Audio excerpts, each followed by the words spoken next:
Lebih dari sekedar musik, ia adalah suara pemberontakan, simbol kebebasan, sebuah ekspresi yang menolak untuk dibungkam.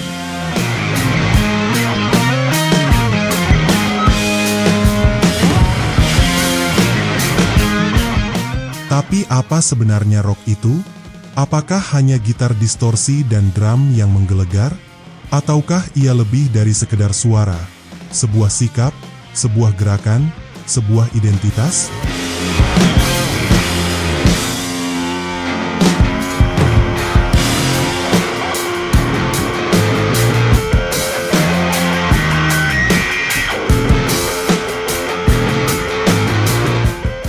Dari blues hingga punk, dari metal hingga hip-hop, rock telah menjelma menjadi sesuatu yang lebih luas dari sekadar genre musik. Namun di balik kebebasannya, rock juga menghadapi paradoksnya sendiri. Sebuah perlawanan yang menjadi komoditas. Sebuah suara minoritas yang diadopsi oleh mayoritas. Sebuah seni yang hidup di antara komersialisasi dan otentisitas.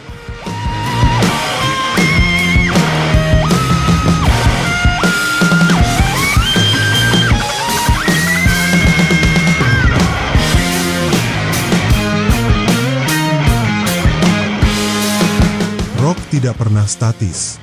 Ia selalu berubah, selalu menantang, selalu berkembang.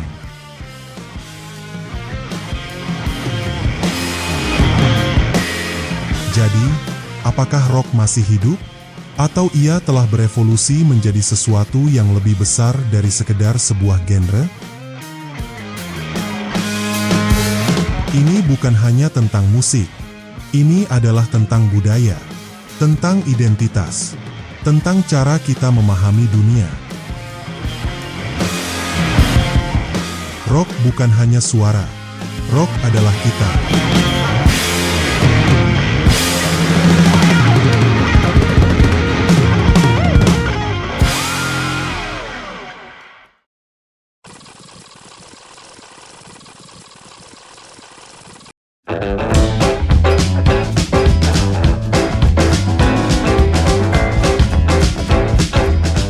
Rock and roll bukan sekadar suara. Ia adalah revolusi. Sebuah gerakan yang mengguncang batas antara hiburan dan seni, antara komersialisme dan ekspresi autentik. Namun, rock and roll tidak muncul begitu saja. Ia lahir dari ketegangan, dari pergesekan antara genre, antara generasi, antara budaya yang lama dan yang baru. Di era sebelum rock, musik populer terbagi. Ada yang dianggap serius, ada yang sekadar hiburan, ada yang untuk orang tua, ada yang untuk anak muda. Tapi semua berubah saat suara gitar listrik bertemu dengan energi rhythm and blues.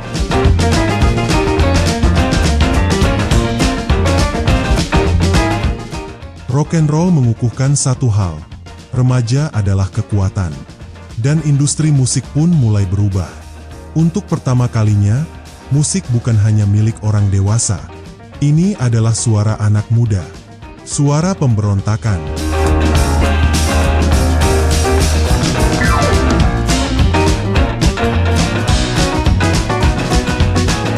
Namun, rock and roll bukan hanya tentang usia. Ia juga tentang batasan ras. Sebelum ini, tangga lagu pop dan rhythm and blues terpisah. Tapi rock and roll memecahkan dinding itu.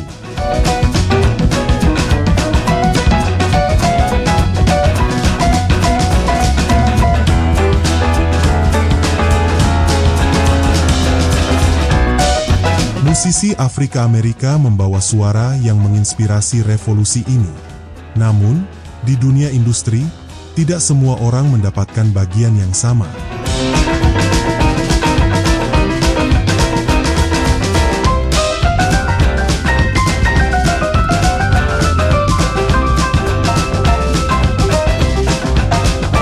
Rock and roll adalah budaya, sebuah pernyataan, sebuah gelombang yang meruntuhkan norma, mendefinisikan ulang musik, dan mengubah cara kita memahami dunia.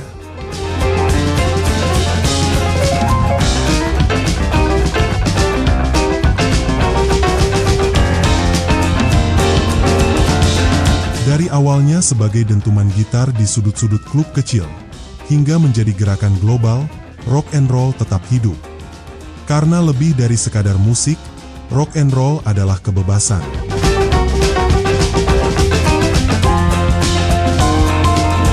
Rock and roll tidak pernah mati. Ia hanya berevolusi.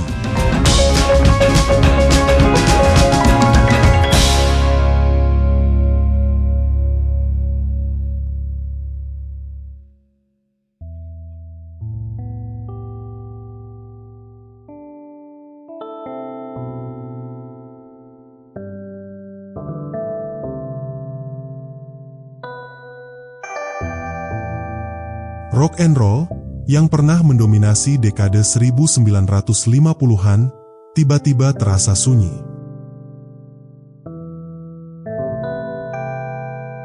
Elvis pergi ke wajib militer.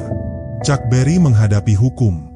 Buddy Holly, Ritchie Valens, dan The Big Bopper tak pernah kembali dari langit malam yang dingin.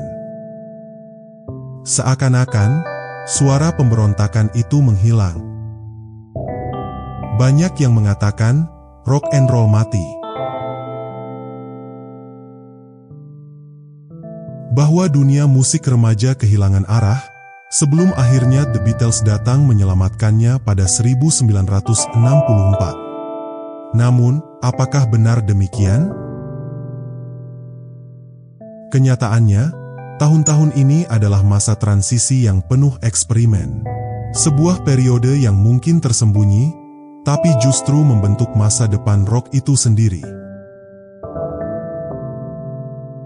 Di studio, revolusi sedang berlangsung. Phil Spector menciptakan Wall of Sound, membawa dimensi baru dalam produksi musik. Di Detroit, Berry Gordy membangun Motown, mengubah suara rhythm and blues menjadi sesuatu yang lebih besar, lebih soulful, lebih pop, lebih berani. Di jalanan, musik soul mulai tumbuh.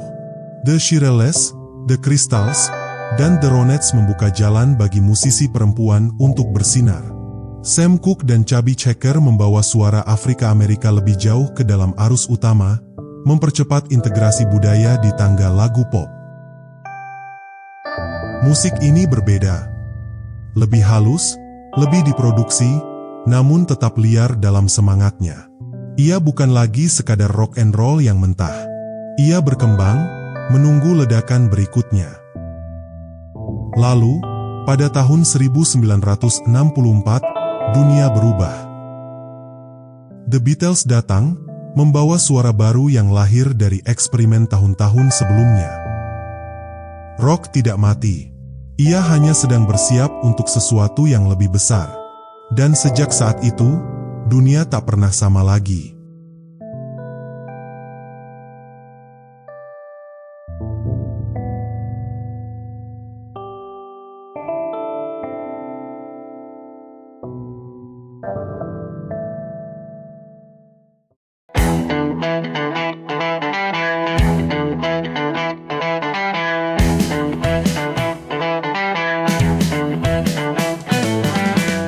Tahun 1964, Amerika bangun dengan suara yang asing, tetapi akrab.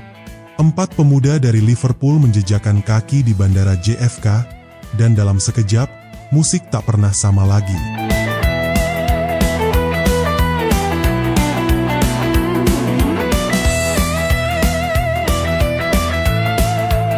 Invasi Inggris bukan hanya tentang musik yang kembali hidup. Ini adalah revolusi. Sebuah pergeseran dari rock and roll yang sederhana menjadi sesuatu yang lebih kompleks, lebih berani, lebih serius.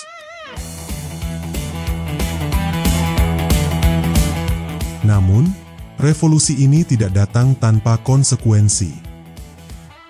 Di balik dominasi grup-grup Inggris, suara lain mulai tenggelam. Artis wanita, yang sebelumnya berkuasa di tangga lagu pop, perlahan menghilang.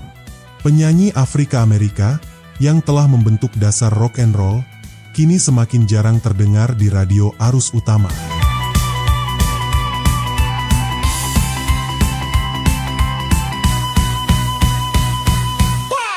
Sesuatu yang lebih besar sedang terjadi. Ini bukan lagi tentang single hit yang berlalu begitu saja di radio. Generasi baru menuntut lebih dari sekedar hiburan. Mereka menginginkan sesuatu yang bermakna. Tahun 1967. Untuk pertama kalinya, penjualan album remaja melampaui album dewasa. Musik rock tidak lagi hanya tentang dansa atau cinta remaja. Ia menjadi seni, menjadi narasi kehidupan.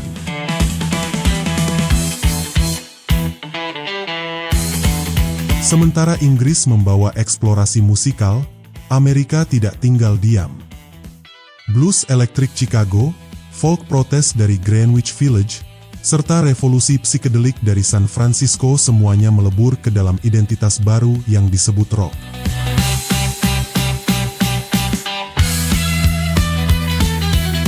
Rock telah berubah. Dari suara remaja menjadi budaya, dari sekadar hiburan menjadi pernyataan.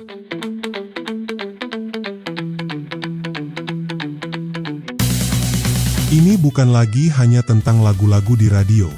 Ini adalah pergerakan. Sebuah dunia baru telah lahir. Dan musik tak akan pernah sama lagi.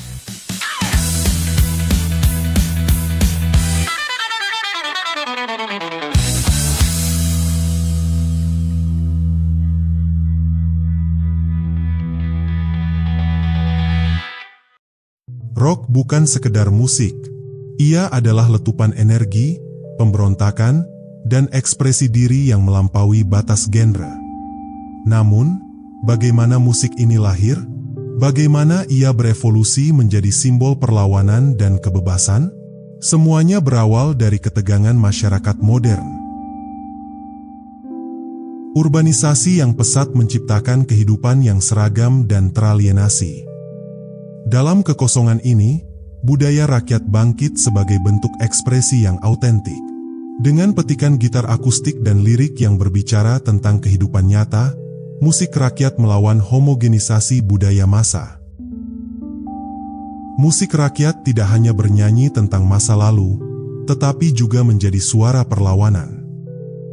Dari lirik-lirik Woody Guthrie hingga himne protes Pete Seeger, musik rakyat menjadi bentuk perlawanan terhadap ketidakadilan sosial. Tapi, perubahan terjadi. Saat Bob Dylan mencolokkan gitar listriknya di Newport Folk Festival 1965, dunia musik terbelah. Musik rakyat melihat rock sebagai pengkhianatan, tapi rock melihatnya sebagai evolusi. Bunyi distorsi gitar mengubah lanskap musik selamanya. The Beatles, The Rolling Stones, dan The Animals datang membawa gelombang baru.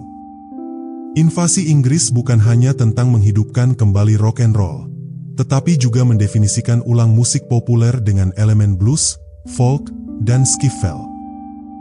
Namun, di balik gegap gempita ini, ada paradoks. Semakin besar rock, semakin ia berisiko menjadi bagian dari industri yang dahulu dilawannya.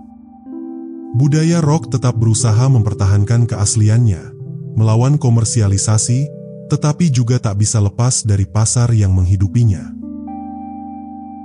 Rock bukan hanya musik, ia adalah sejarah yang terus bergerak, berubah, dan menantang batas-batas zaman.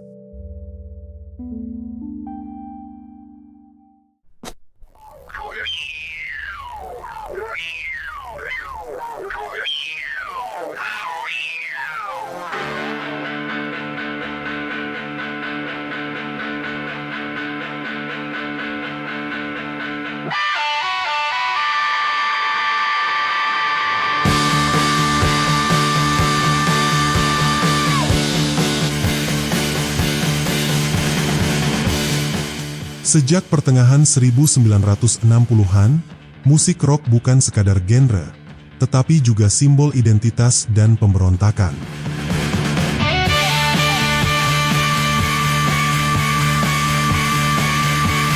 Istilah pemuda menjadi lebih dari sekadar fase kehidupan.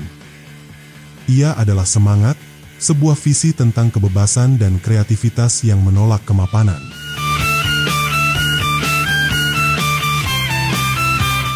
Pada 1964-1965,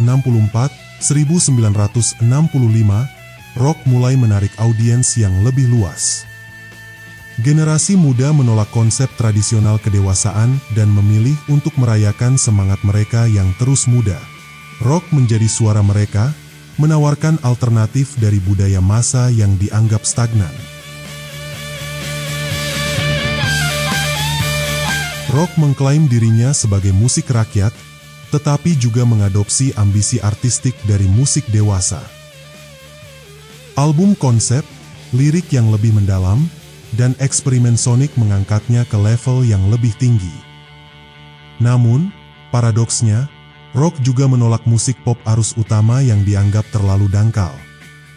Rock membentuk identitasnya sebagai oposisi terhadap dunia dewasa yang dianggap terjebak dalam rutinitas dan kepatuhan. Musik ini menyalurkan perasaan keterasingan generasi muda yang merindukan kebebasan dan keaslian. Meskipun rock mengklaim dirinya sebagai anti massa, ia menjadi bagian dari industri musik yang sangat menguntungkan.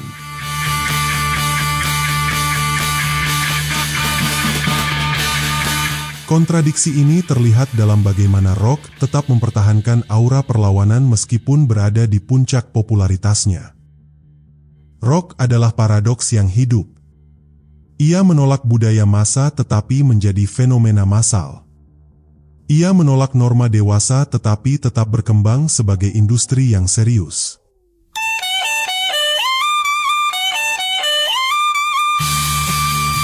Pemuda adalah kuncinya, sebuah semangat yang melampaui usia, yang terus mencari kebebasan dalam dentuman drum dan gema gitar listrik.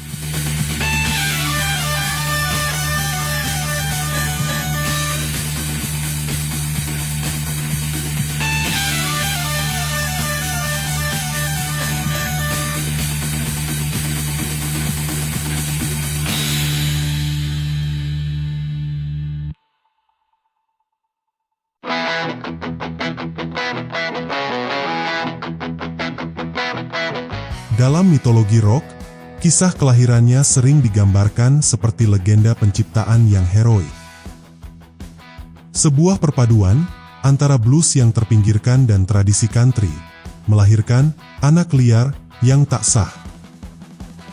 Musik yang lahir dari pinggiran dan kemudian berhadapan dengan industri besar yang mencoba menjinakkannya. Tapi apakah benar rock berasal dari luar budaya massa? Atau justru lahir dari jantungnya sendiri?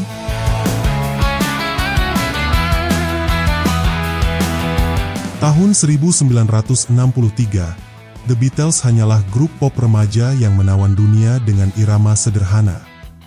4 tahun kemudian, mereka berubah menjadi simbol rock yang serius, mengkritik masyarakat dan mengeksplorasi batas seni musik. Transformasi ini bukan terjadi di pinggiran, tetapi di pusat budaya massa, disebarkan oleh televisi, radio, dan media populer.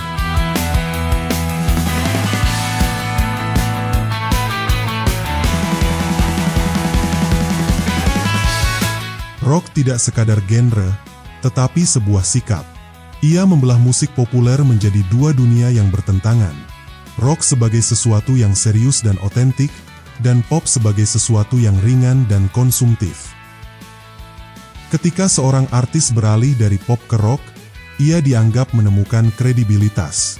Tetapi jika seorang rocker berubah menjadi pop, ia kehilangan legitimasinya di mata para penggemar.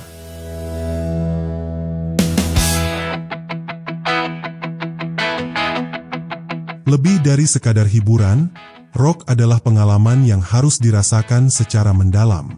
Penggemarnya bukan hanya mendengarkan, tetapi merenungkan setiap lirik dan nada. Inilah yang membedakan rock dari musik konsumsi cepat. Sikap serius dan pencarian autentisitas. Namun di balik itu, rock tetaplah bagian dari sistem kapitalisme konsumen yang sama.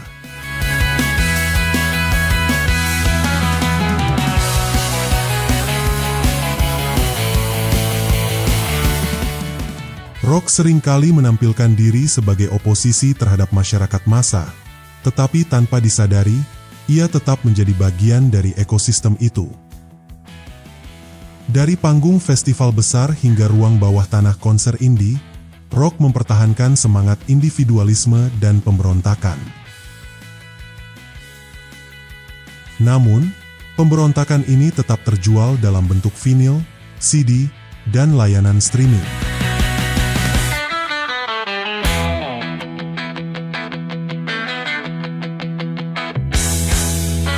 Rock adalah paradoks. Ia menolak kemapanan, tetapi juga membentuk budaya populer.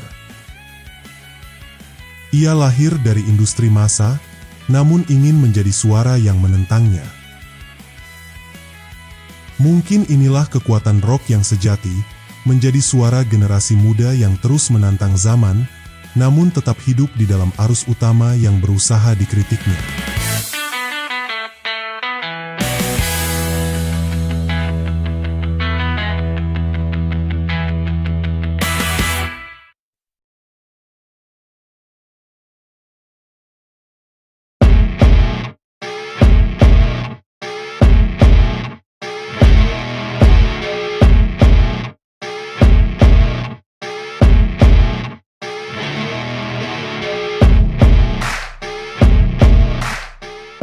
Autentisitas, sebuah kata yang lebih dari sekedar definisi.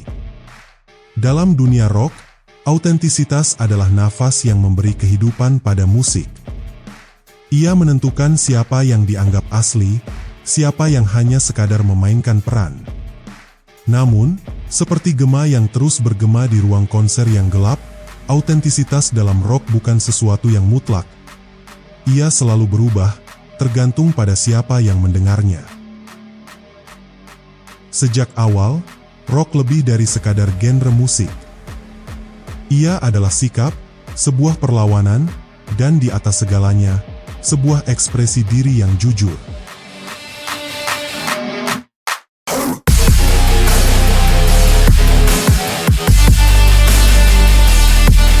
Musik yang dianggap autentik bukan hanya tentang suara, tapi juga tentang perasaan yang tulus, kreativitas orisinal, dan komunitas yang organik. Dari blues yang penuh emosi hingga suara mentah genre punk, autentisitas menjadi standar yang menentukan apakah seorang musisi benar-benar hidup dalam musiknya.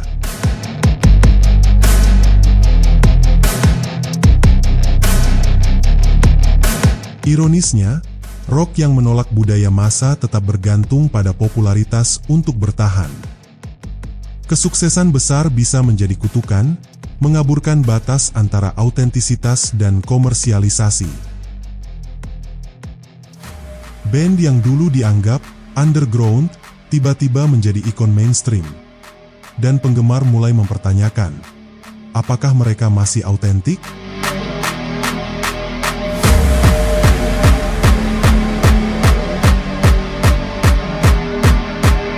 Autentisitas juga diuji oleh perkembangan teknologi. Di satu sisi, teknologi memungkinkan musisi menciptakan suara baru yang belum pernah terdengar sebelumnya. Namun, di sisi lain, semakin banyaknya intervensi digital dapat mengaburkan hubungan langsung antara musisi dan pendengarnya. Apakah suara yang dimanipulasi tetap bisa disebut autentik? Atau apakah kita justru menuju era keterasingan dalam musik?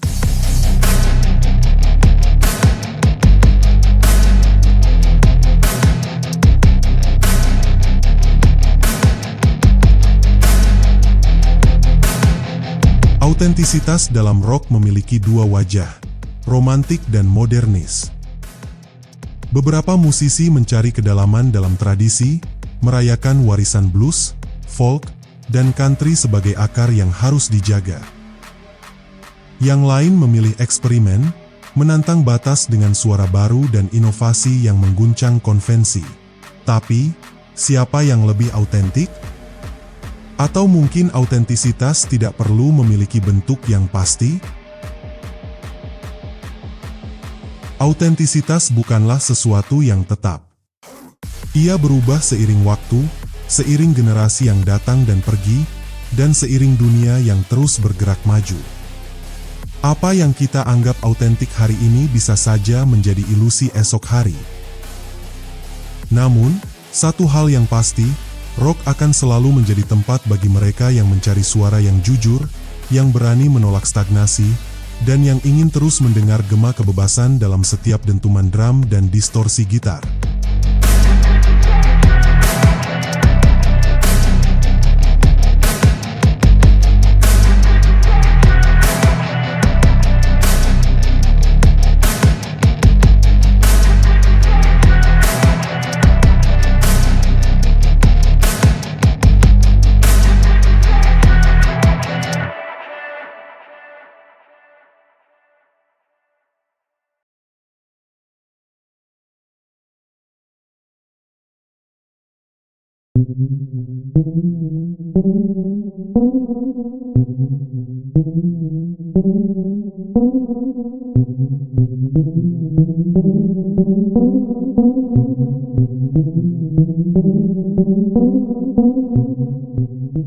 Rock tidak lahir di pinggiran, tetapi di jantung budaya massa. Ia muncul dari ledakan demografis pasca perang, sebuah generasi muda yang besar, kaya, dan lapar akan identitas. Namun, dalam paradoks yang tak terhindarkan, rock yang menjadi arus utama justru terus membayangkan dirinya sebagai sesuatu yang berseberangan dengannya. Dari mimpi besar revolusi budaya hingga miniaturisasi dalam pasar yang terfragmentasi, rock telah melewati perjalanan panjang. Kini, ia bukan lagi satu-satunya suara perlawanan, tetapi warisannya tetap abadi. Nilai-nilai yang dulu menjadi miliknya, otentisitas, pemberontakan, dan kebebasan ekspresi, telah menyebar ke segala penjuru budaya populer. Dari musik hingga film, dari tokoh pemberontak hingga ikon budaya yang menantang status quo, jejak rock tetap terasa. Apa yang dulu eksklusif kini menjadi umum, dan dalam ironi terbesar dari semua ini, rock telah berhasil, justru karena ia tidak lagi menjadi satu-satunya. Mungkin, rock tidak pernah benar-benar mati. Ia hanya menemukan cara baru untuk hidup.